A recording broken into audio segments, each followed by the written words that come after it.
I'm Steve Plach, and I'll be your host for this evening's program on Voices from the Village.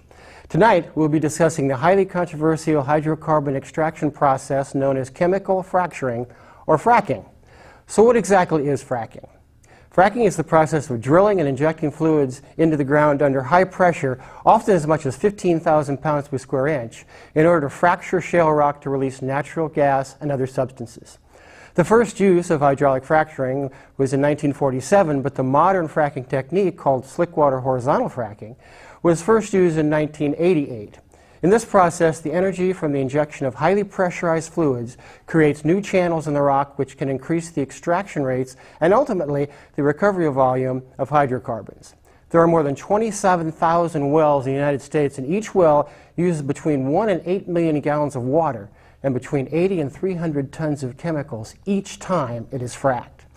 Proponents say the use of fracking creates an economic benefit by enabling the extraction of vast amounts of previously inaccessible hydrocarbons and point to the potential environmental impacts. Opponents point to the potential environmental impacts of groundwater contamination, air quality, the migration of gases, hydraulic fracturing, and the like. Chemicals to the surface, and the potential serious and irreversible impacts on humans and animals. For these reasons, fracking has come under intense international scrutiny, with some countries even banning the process. Interestingly, our own state does not regulate this process. I'm sure that you're as eager as I am to learn more about this extremely controversial process, so let's get started. We're fortunate to have with us this evening a distinguished panel of experts in the subject of hydraulic fracturing. Let me first introduce Rose Braz, who is the Climate Campaign Director for the Center of Biological Diversity. Rose, welcome. Thanks for having me. And Patricia Matichek, Sierra Club activist. Thank you, Steve. Before we get started, we went out in Santa Cruz this week and we asked people what they knew about fracking. Let's see what they had to say.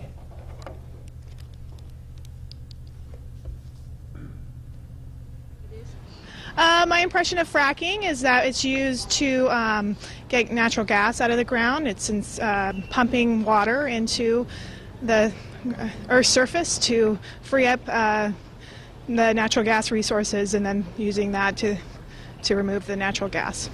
And what do you think about that? I have a kind of a neutral position. I think there's things that are not great about it. I think it's a way to capture our natural resources. I think if it's done carefully, it's probably something that we can work with.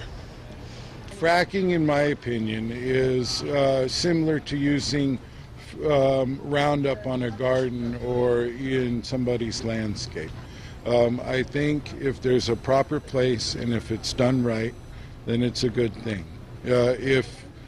But you don't want to destroy the earth with chemicals by overdoing chemicals all over the place and going hog wild with it. We're doing enough destroying the ozone on our own, so why add to the problem? I don't know a whole lot about it, but I know that I'm not into it, and I know it's not good for our environment and our community, and I don't think that there's been enough investigation into the effects of it, and the long-term effects are completely unknown. So that's why I'm not too into it. Well, I just think right now it seems like it's doing a lot of damage to groundwater. That's what they're finding out, but yet they keep pushing for it, and I think they need to do a little more research before they continue doing this. That's how I feel. It's hydraulic pressure mining for oil shale, right? It seems that it has unproven deleterious effects on the environment. It's probably not studied well enough.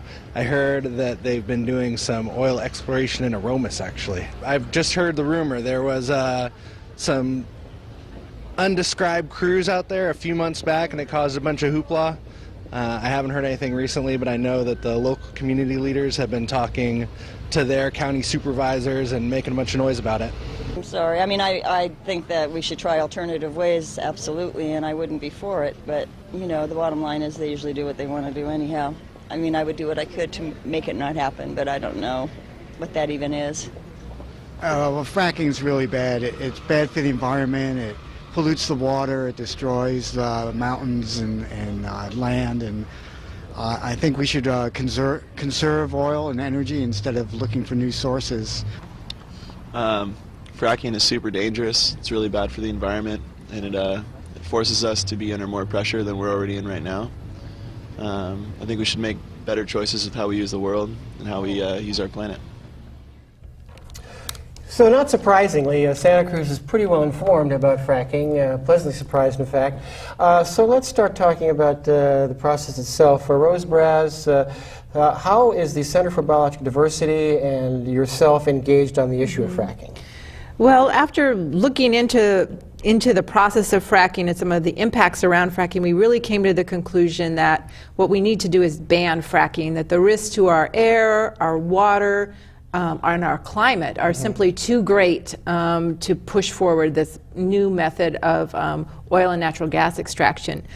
Here in California, you know, we have the Monterey Shale, and it runs across a big portion of the center of our state, very close, not too far from where we are right now, actually. And it's estimated that there's up to 14 billion barrels of oil in the Monterey Shale that is enticing a lot of oil and natural gas companies. Previously, these deposits were inaccessible. They were economically inaccessible and to some degree technologically challenging to get out. But with these new methods of fracking that you've been talking about, the new use of slick water, chemical concoctions, these potentially are accessible, and obviously this poses a great risk to our air, our climate, and our water sources. Yeah. Patricia, you are a Sierra Club activist. Give us a little background on your engagement on this particular issue. Well, I've certainly read a lot of things coming from the East Coast, where fracking has been taking over much of the state of Pennsylvania. But when it surfaced in our Central Coast region, principally in southern Monterey County, that's when the Sierra Club had an issue right squarely in its sights. And we, this Monterey Shale that Rose refers to does run from southern Monterey County into the Central Valley, over into Madera County. It's an enormous formation. And so as an organization, we, along with CBD, filed a lawsuit because California is completely lacking in any regulations to govern this activity. That would impact not only the Salinas River watershed, but also the area where this is happening on land owned by the BLM. Are two large reservoirs that supply water to San Luis Obispo County.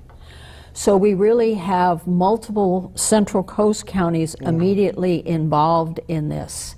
And it's really important, I mean, it's encouraging that we have so many people in Santa Cruz proper knowledgeable about what the term encompasses, but it's time to begin to move that toward making our legislators aware of and involved in reining in this extremely exploitive technology. You know, when I started reading the literature, kind of trying to get myself informed, better informed in fact, on this issue and process, the two things that really concerned me the most were really the environmental impact and the potential toxicity to animals and humans. And we've got a little clip we're going to show, I think, that illustrates that.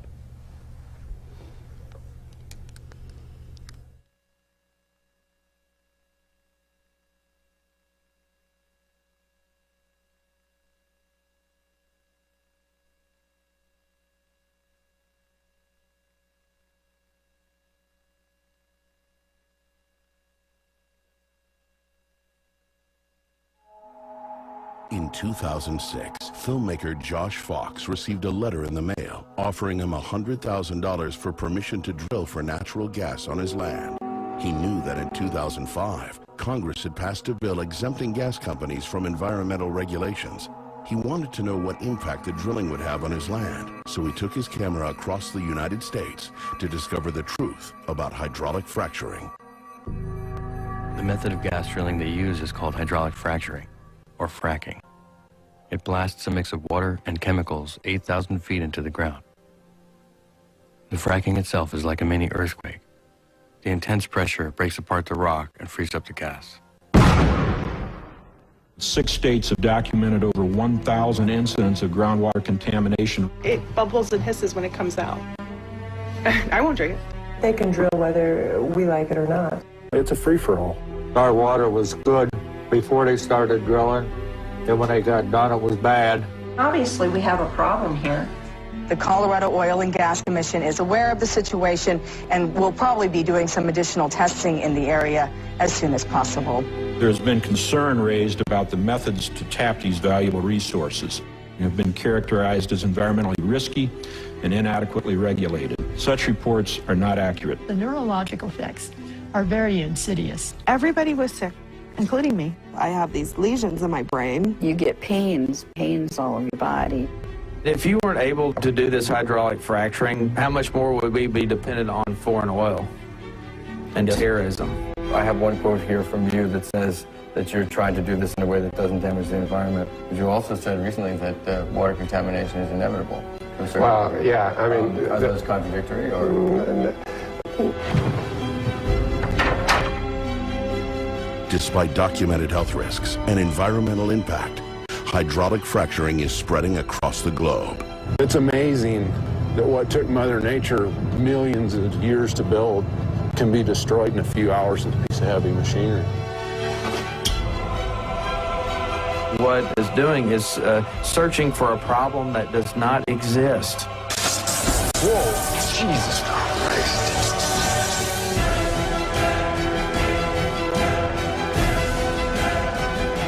It's not supposed to do that.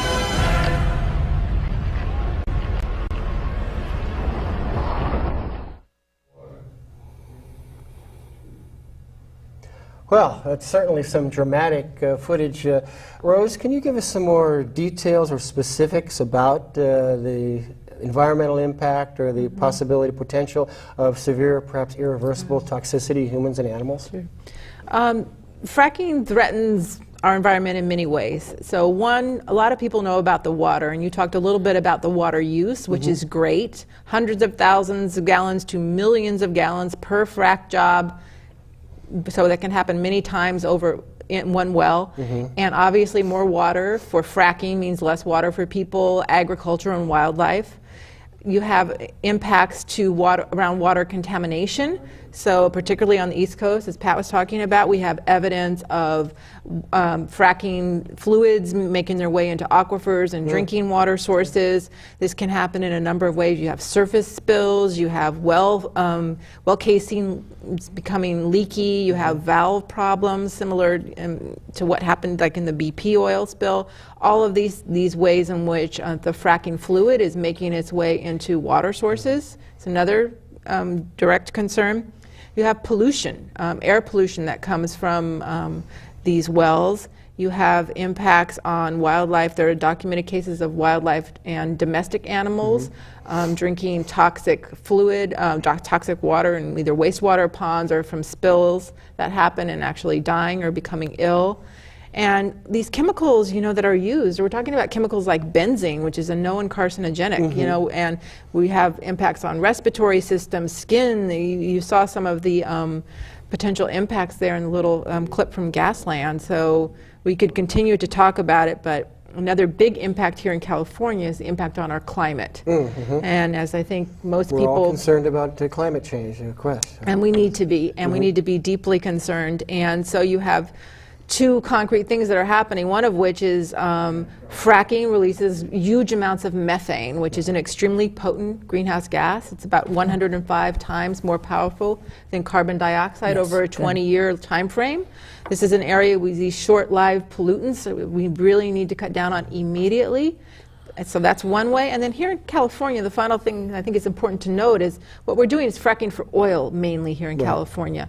And what we need to be doing is moving away from fossil fuels and to open up potentially 14 billion barrels of oil to combustion is a huge ticking carbon bomb right here in our Monterey area. And completely, you know, we have these goals around AB 32 that we all voted for and want to see implemented, and at the same time we're opening up new massive fossil fuel infrastructure going precisely the wrong way. And it's interesting that Santa Cruz has spent some considerable time developing their own climate action plan, and although there isn't the emphasis, I don't think, now in fracking in the city of Santa Cruz, Patricia can tell us, and will, I think we have a live call, but Patricia will be able to tell us more about what's actually happening and almost with those folks out there. But this is a live call-in show, so we do have a caller on the line, do we? No, we don't. No, we don't? Okay. Then Patricia, give us a little more information. You had touched upon earlier about the basin and Aromas in that area and what kind of impacts that they're experiencing or can be expected to experience out there. Well, in the two sites where this is currently has emerged in our area, one is publicly owned land that is controlled by the Bureau of Land Management, and they make it available to drilling companies through a lease process. In Aromas, that's all private land. And so I'm sure that it came as an enormous surprise to many property owners to receive letters offering to buy their mineral rights, because I don't think that most property owners would even otherwise have been aware that perhaps the deed to the property that they pay on every month does not include the property rights, and that those literally can be separated out, are legally separated out and available for sale. So we have this happening both on public land and on private land, and the enormous footprint of each one of these wellheads really cannot be understated. It's a whole pad, it's built up, as Rose has detailed. It's a dynamic physical process, the opportunity for leaks, the emission of methane, which isn't captured, is horrendous. The leaks that can happen subsurface as well as surface. And then the industry wants to make claims about reclaiming this slick water that they use. But what they do is create these enormous waste ponds that also consume huge areas, have the possibility of leaks, and migrating wildfowl will see that as liquid and land in it, and we will have our own mini Kestersons throughout the Central Coast with dead and dying poisoned wildlife if these counties do not act and the state of California doesn't act to effectively either rein this in or preferably ban it altogether. And I know you're both more aware than I, because I'm really just learning as much as I think probably I should previously about this particular process. But when I went to the website for Aromas Cares for Our Environment, the ACE group out in Aromas, people are really experiencing this firsthand, and there's a tremendous amount of information on their website. They're tremendously engaged in this process.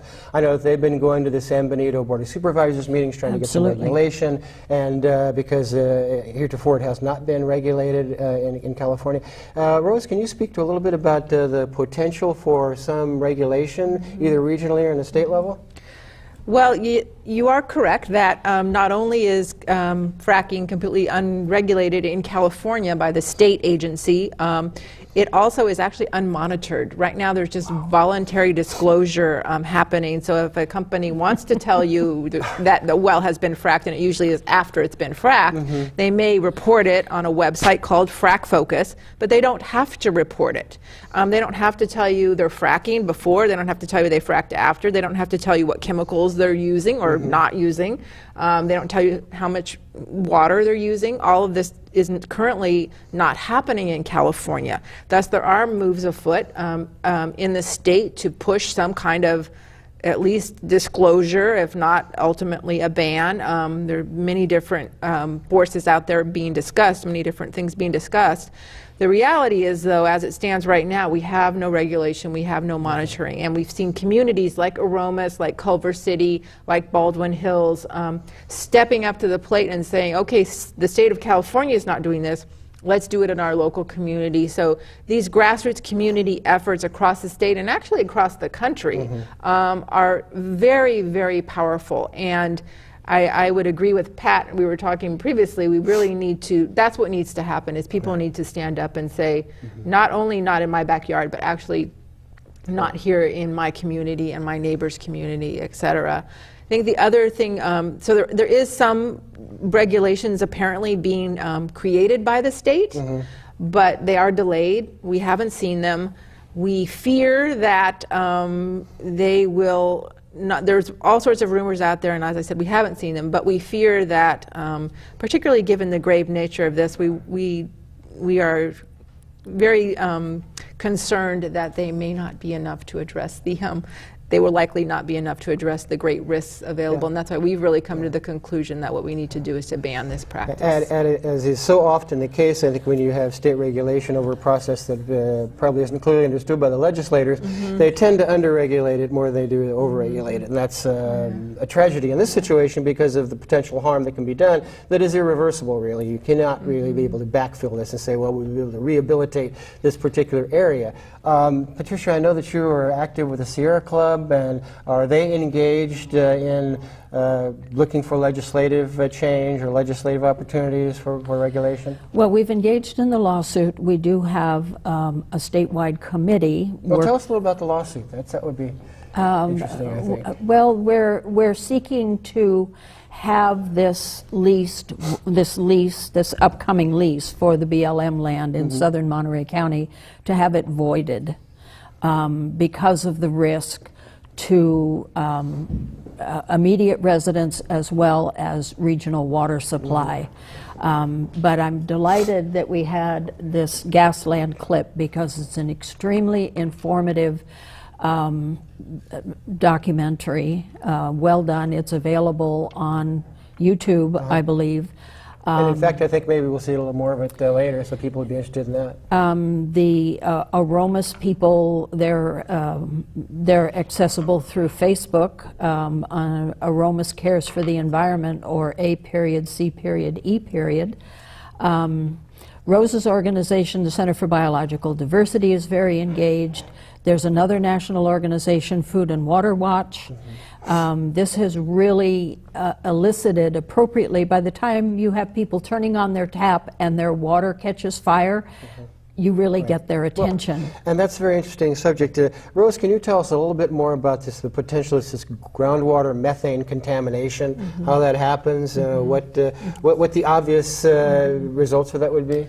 Well, fracking releases enormous amounts of methane. And actually, we have a legal petition demanding that companies, that the government order companies to actually capture the methane, which they could sell. It's a little, because of the cheap price of natural gas, they've come to the, I guess, the economic conclusion that it's not worth their while. But it's enough natural gas, enough methane to heat like 1.7 million homes. So we're talking about a lot of methane. And so one concrete thing they could do today would be to simply capture that methane rather than vent it, which is currently what is happening. It's not being captured. And also on the BLM, the Bureau of Land Management auction that's happening, it's actually supposed to happen this Wednesday, December 12th. And we, along with a number of other groups, Food and Water Watch, Credo Action, 350.org, Earthworks, the club, many other groups will be out there in front of the BLM in Sacramento at 2800 Cottage Way at 9 a.m. on Wednesday the 12th. And we also would urge you to, if you can, call your congressman and ask them to at least delay this sale. What they've done in the environmental assessment of these lease auctions for the oil and gas drilling rights and fracking rights on this land have not evaluated the impact of fracking. And obviously, one of the things we're saying is that's one reason why this auction should not go forward. And it's amazing to me that with the advances of methane recapture technology, it's so easy, so commonly used, why they just wouldn't recapture this methane and use it as a ready energy source is a little puzzling. There was another thing that I touched on earlier and that I would want to talk about is the seismicity, the possibility of you're drilling down into the ground. You know, we were living in one of the most unstable areas in the whole world, and yet we are tampering with tectonic plating and going down into fissures and whatnot. Give us a little idea of what Center of Biological Diversity has been doing with that. Well, there is a growing body of evidence that there is some connection between particularly wastewater injection deep underground and earthquakes that have happened particularly in Arkansas and Oklahoma. So much so that Arkansas, for a time at least, banned the drilling of new wastewater injection wells. So the Arkansas state government authority thought it was enough of a concern to ban the drilling of new wastewater injection wells. And so while this is still a growing area of study, there is concern and growing evidence that there are some connections, and particularly here in California, you know, it's like, I'm not sure that we want to take that risk. No, of course not. And fracking does create new fissures. I mean, that is exactly what it does. Now, drilling down, it's, as I mentioned earlier, sometimes at 15,000 pounds per square inch of pressure. Now, how deep is this going? So to give us an idea of the possibility of it shifting some of the plating. It can go thousands of feet underground. And, you know, part of the challenge here in California is that because the practice is unmonitored and unregulated, we don't know for sure. We know nationwide, for example, that there are 632 different chemicals associated with fracking. But we don't know for sure which ones of those are used in California, except we know some from the voluntary disclosure, but we don't know all of them. We don't know all of the places they're fracking, and we don't know all of this information that would help us evaluate just how great these risks are. We know what's happened on the East Coast, and we know what's happening in North Dakota, and we know what's happening in Arkansas and Oklahoma, but because of the lack of disclosure here, we really are operating in a vacuum. And Patricia, is the Sierra Club as concerned as I certainly would be about seismicity or, in fact, radioactivity, those kinds of tangential effects that fracking might have? The activists on this issue our immediate focus is on the seismicity, the fact that there have been these quakes happening in places that typically have had no history of quakes, with the exception of the Madrid Fault in Missouri. Much of the country, you know, being stable in the middle of the plate, does not have this history, and yet has been experiencing them as an apparent, or at least a possible consequence of all this fracking that's happened.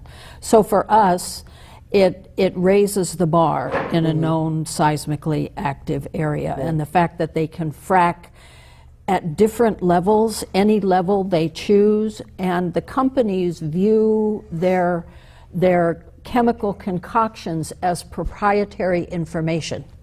So they don't feel that they feel that it's like McDonald's secret sauce. They're not going to tell you exactly what's in it. Therefore, the public is endlessly vulnerable to this particular concoction, where it goes, how deep it goes, and typically they'll come down and then go horizontal, so it can also not only go thousands of feet deep, but it can go thousands of feet beyond the wellhead.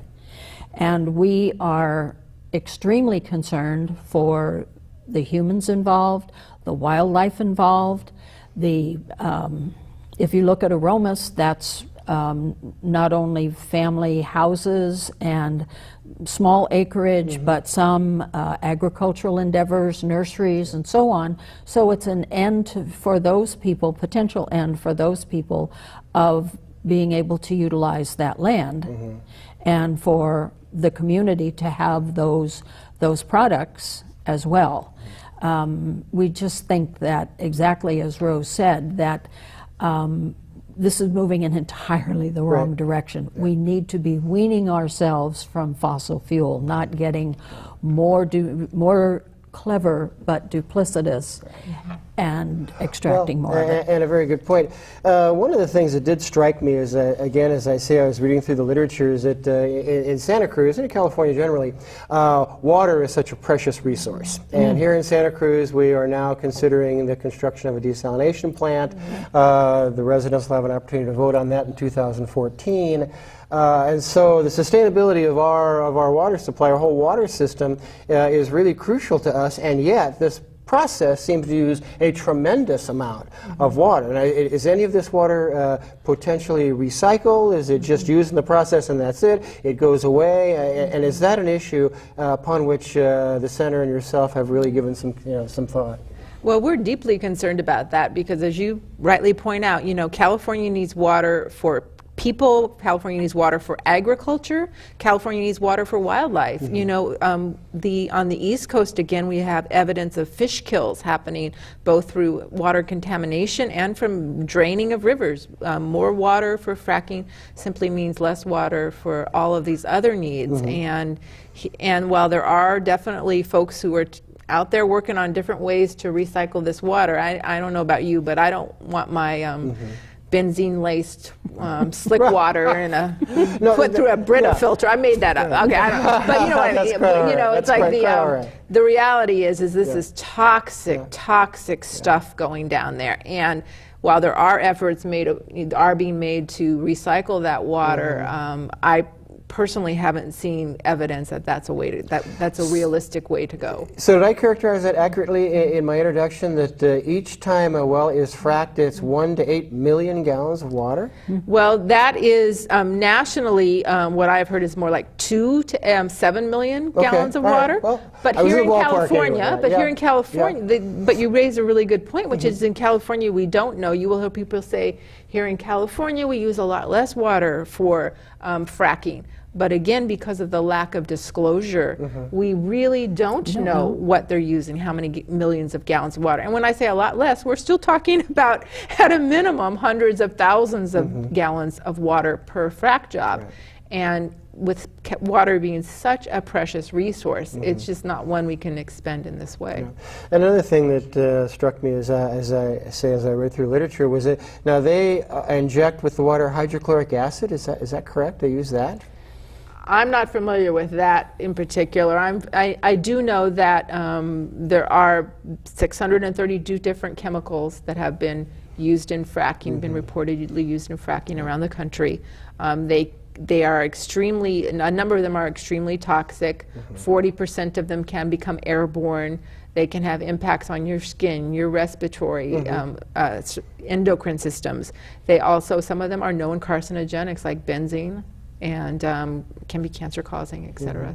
So another concept was this concept of flowback. Can you explain that a little bit? Do you understand? Apparently I saw something in that that was supposed to be one of the dangers of this particular process. It is true that the water, this slick water used in fracking does come back up, can come back up. Some of it comes back up, some of it doesn't. And we have, again, on the East Coast where we know more about what's happening, you have evidence of spills, you have evidence of well casing leaking, you have evidence of valves failing. So you have a lot of different ways in which what is used in the fracking fluid is making its way either potentially above the ground or through fissures into areas you not intended.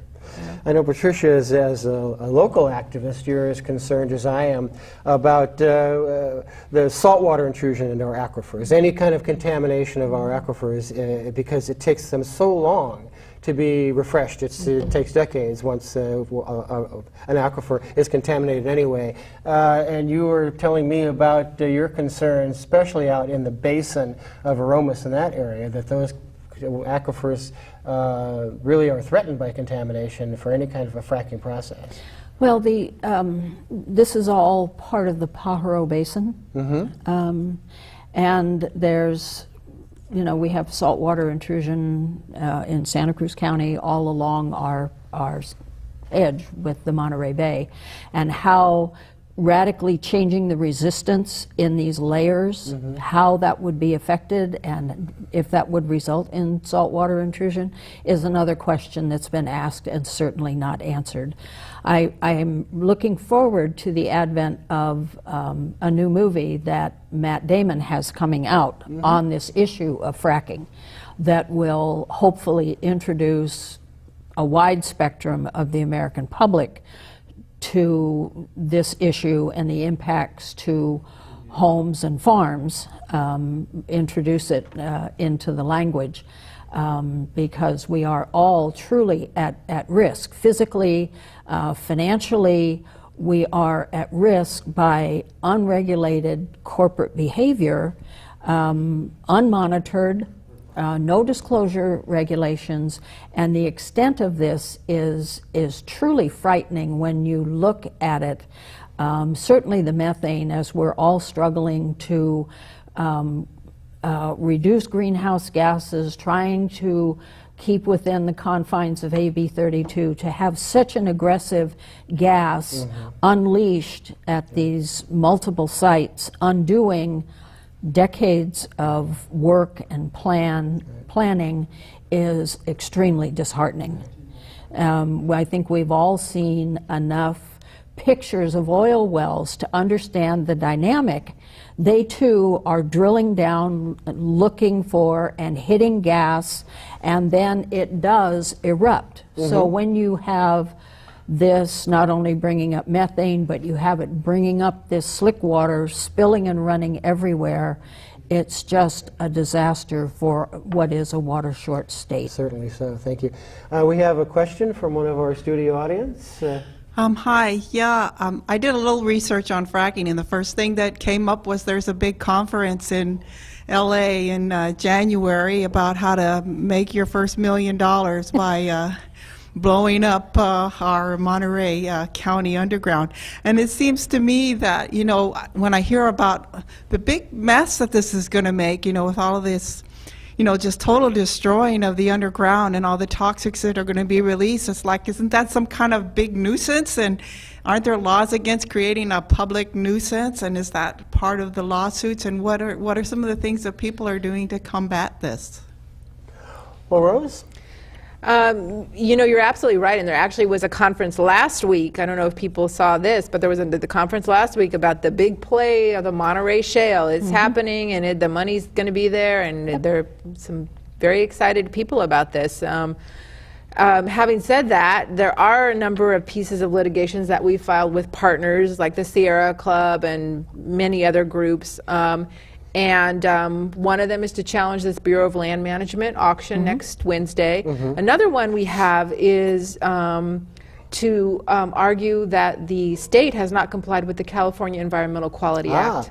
Which we're in the process of eviscerating anyway, but nevertheless, while we have it. This exactly proves why we desperately need to maintain the California Environmental Quality Act, or CEQA. It is our hallmark environmental law here in this state. It is the reason the state, you know, doesn't look like a lot of other places. But that brings up a very interesting question: is do not these particular fracking sites require any kind of an environmental impact report, either a programmatic or a project type environmental impact report in compliance with the California Environmental Quality Act, CEQA? We believe they do, but they haven't been doing that. And this also relates to the unmonitored and unregulated. They haven't even been telling the state what they're doing, you know, much less doing an environmental assessment as required by CEQA. So we have filed a lawsuit saying that the state is in violation of CEQA by letting these wells go forward, frack jobs go forward without proper environmental review under CEQA. We also have a notice out to that they have not done proper environmental assessment under the Endangered Species Act. You know, these areas are home to the majestic California condor that we just brought back from the brink of extinction, and it would be tragic to see that condor come under the impacts of fracking, along with a number of other species. Actually, the 9 counties where fracking is set to expand are home to 100 already threatened and or endangered species. So that's precisely where fracking is set to expand, is where these Well, species and live. with you know, our AB 32 and that kind of thing, you know, one of the greenhouse gases is methane. Everybody understands that. So evidently we're producing all of this methane, and I'm wondering, you know, whether or not any kind of a climate action plan, either statewide or locally, would have some regulatory authority over that. Is the fracking process itself, let me understand it, is it particularly energy intensive? Does it create a very, very large carbon footprint in the process itself?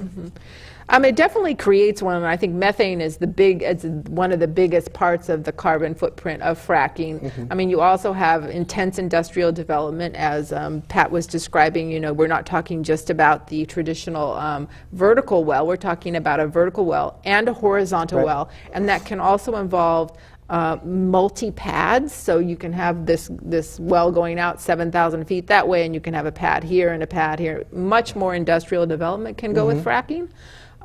So all of those things are big pieces of a carbon footprint. And then, of course, you've got the 15 billion barrels of oil that will be burned if they are, you know, allowed to frack the Monterey Shale, and that oil actually becomes accessible.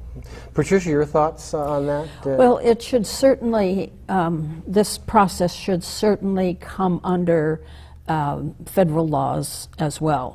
Rose mentioned the ESA, Endangered Species Act, but certainly the Clean Water Act, the Clean Air Act, all of these, whatever someone's going to do on a piece of land, whether it's because they leased it from the BLM or engaged or got the mineral rights to private property, should certainly be in compliance with all of these state and federal laws.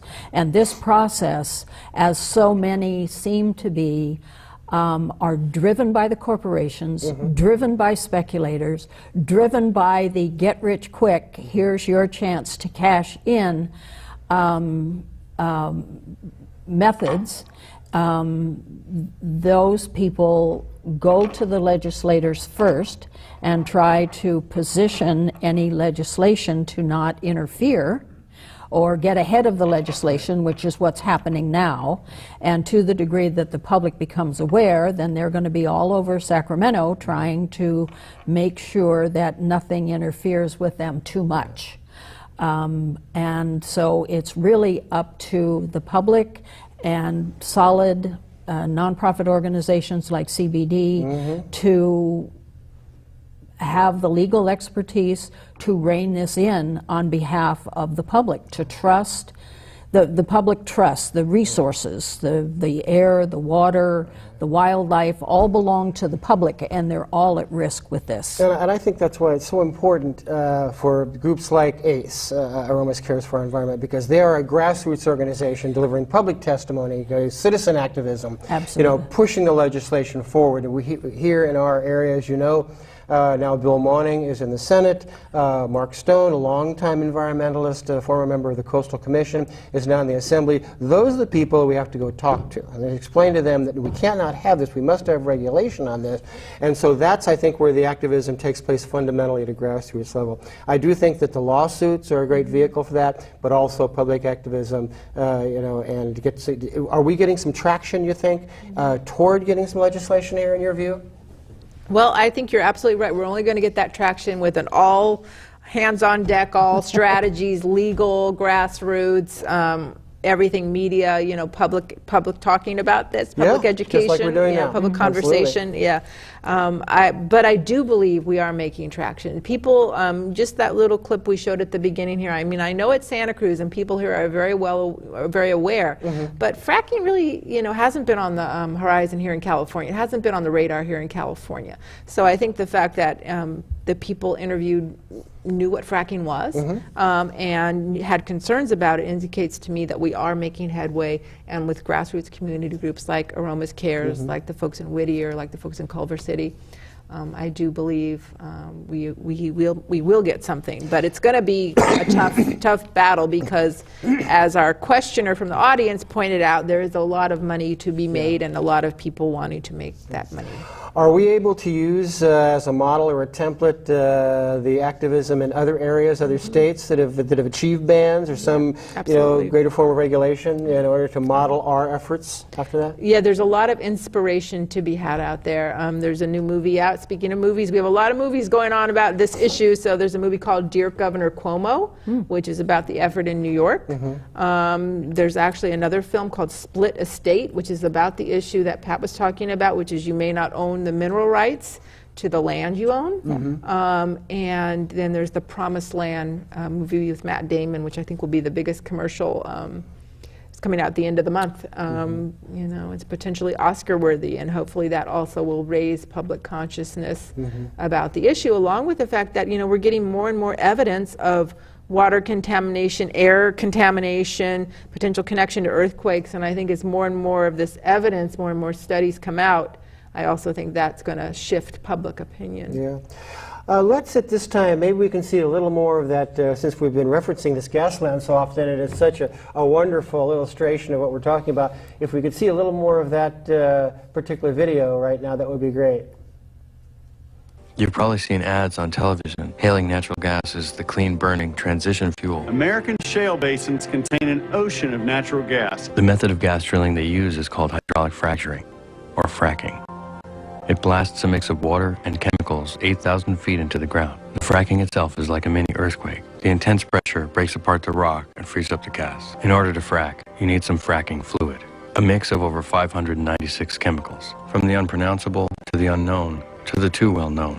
The brew is full of corrosion inhibitors, gellants, drilling additives, biocides, shale control inhibitors, liquid breaker aids, viscosifiers, liquid gel concentrates. Why is hydrofracking raising such concerns? The materials used for hydrofracking don't biodegrade. Once they're in the environment, they're in the environment to stay. If just 2% of these hundreds of thousands of wells go south in some way or another, that's thousands upon thousands of incidents, and I invite questions about that. What Mr. Appleton is doing is searching for a problem that does not exist, because looking at all these other examples in all these states, there has not been a problem with hydraulic fracturing. In less than a decade, the area became rapidly industrialized, with over 5,000 wells drilled. So going to Garfield County is like looking into the future of any area slated for drilling. It's also the subject of the first preliminary study on the health effects of gas drilling. 7 medical researchers from the University of Colorado studied the air and the water, finding acute problems from toxic emissions from gas development.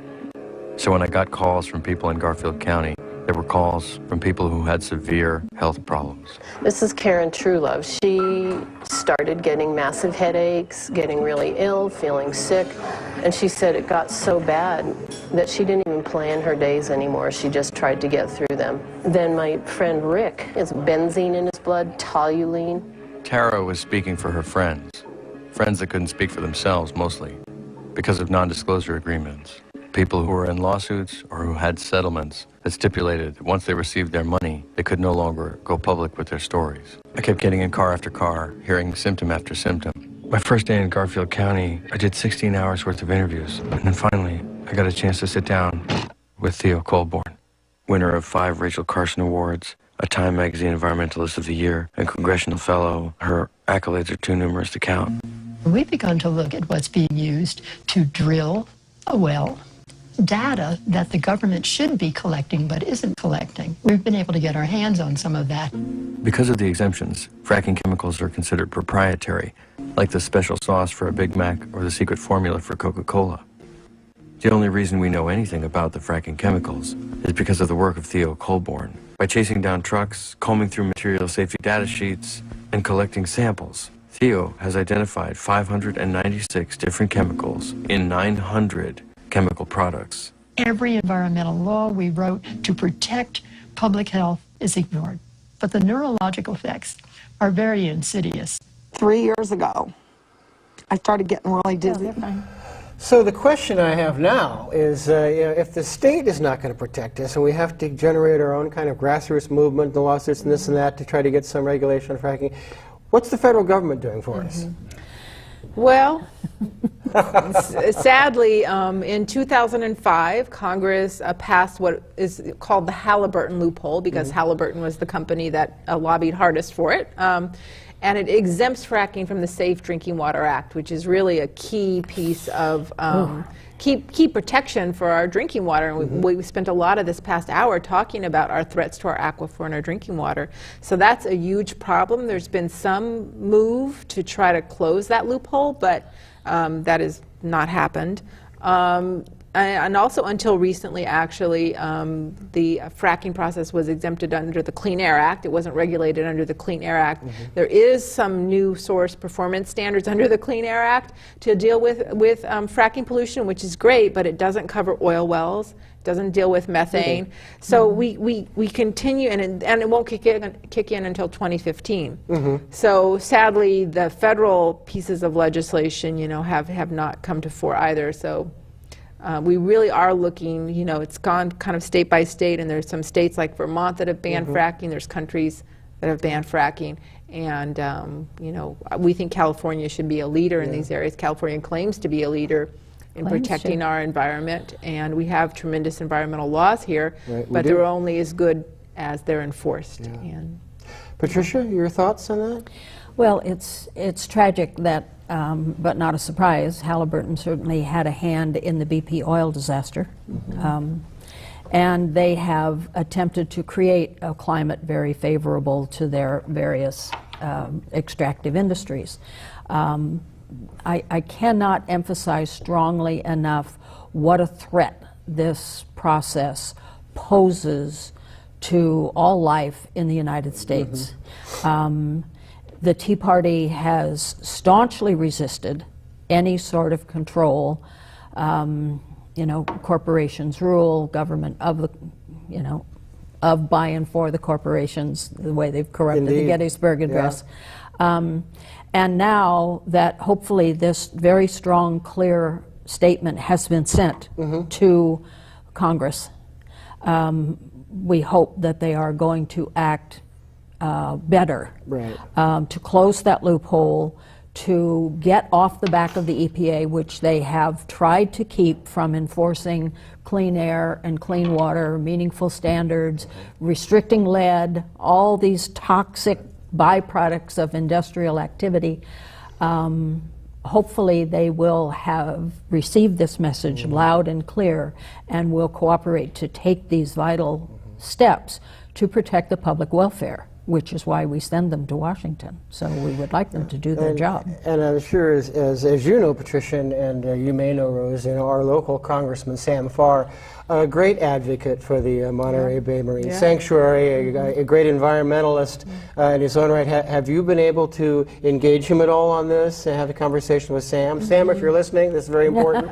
Sam? If you could, I do know that some of Sam's constituents have been calling upon him to at least ask the BLM, the Bureau of Land Management, to delay this auction that is happening on Wednesday, December 12th. So if people could call Congressman Farr's office and say that you support that, you support them, just at a minimum, let's delay this until we have an analysis of the fracking, what fracking could do to that area. And that is not at all a radical request. No, of course not. And so if people could do that tomorrow morning, call Sam Farr's office, that would be great. We'd appreciate that.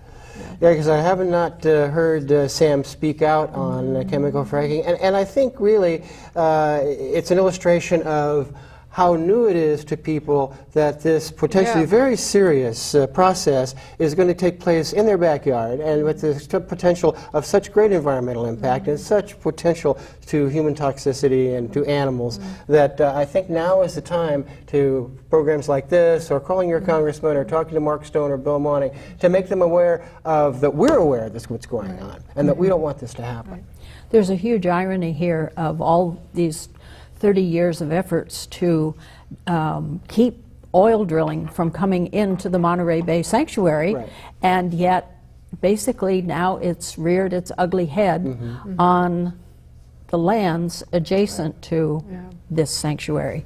And its impacts will not be confined only to the land and fresh water, because it'll make its way through the Pajaro, through the streams, through the Salinas, into the sanctuary. And I think it's ironic as well that some of even our most conservative politicians in California have made careers out of opposing offshore oil drilling. Now's the time for them to step up and be opposed to onshore oil drilling. And this is the time for them to take a stand on that. You know, conservative or progressive, I think it's something that we can all join into together. We only have a minute or so. Rose, thank you so much for being with us, and thank you for your work with the Center for Biological Diversity. We'll be looking forward to seeing how the lawsuits go, to how this grassroots activity and activism goes. Very important. Patricia, thank you so much for being here and for your work with the Sierra Club. The Sierra Club has done such great work in our area and all over California. They're a terrific organization. So again, thank you both for being here. This has been an extremely informative hour. And folks out there, this is just the beginning of a discussion on that. Make sure that you continue to have this discussion as often as you can, because it is extremely important. Thank you very much for being here. Thank you for the opportunity. Thank you. Yeah. And if people are interested in getting more involved with either organizations, I think my number's been showing up and my email's been showing up on our website, biologicaldiversity.org, and Pat's website. The Sierra Club, Food and Water Watch, Yep. Center for Biological Diversity, on their webpage. Call their office, tell them you care. We need people to be engaged and getting in the loop. We are going to have to join hands to stop this. Well, no question about it. That sounds like a very good idea. Thank you so much. Thank you so much. Really terrific. Call one of those organizations, folks, and get involved. First thing tomorrow. First thing tomorrow.